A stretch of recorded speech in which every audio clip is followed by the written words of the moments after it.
Motor driving school welfare असोसिएशनची वार्षिक सर्वसाधारण सभा उत्साहात पार पडली. या सभेत असोसिएशनच्या नवीन कार्यकारिणीची निवड करण्यात आली असून अध्यक्षपदी अभिजित गोधडे यांची सर्वानुमते निवड करण्यात आली आहे. संस्थापक सुधाकर जाधव मार्गदर्शनासाठी आणि अध्यक्ष महेंद्र सोनवणे यांच्या अध्यक्षतेखाली ही सभा संपन्न झाली. यावेळी संघटनेच्या भविष्यातील वाटचालीवर चर्चा करण्यात आली आणि नवीन पदाधिकाऱ्यांच्या नावांची घोषणा करण्यात आली. यावेळी संघटनेच्या कामकाजाला गती देण्यासाठी एक विशेष कोअर कमिटी देखील स्थापन करण्यात आली आहे. नूतन कार्यकारिणीने पदभार स्वीकारल्यानंतर संचालकांचे प्रलंबित प्रश्न सोडविण्याला प्राधान्य देण्याचे ठरवले आहे.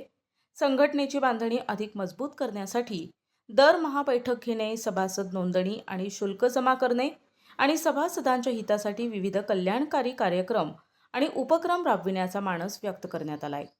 लोककल्याणकारी कार्यातून सर्व घटकांना न्याय देण्याचा आमचा प्रयत्न राहील असा विश्वास नूतन पदाधिकाऱ्यांनी यावेळी व्यक्त केला.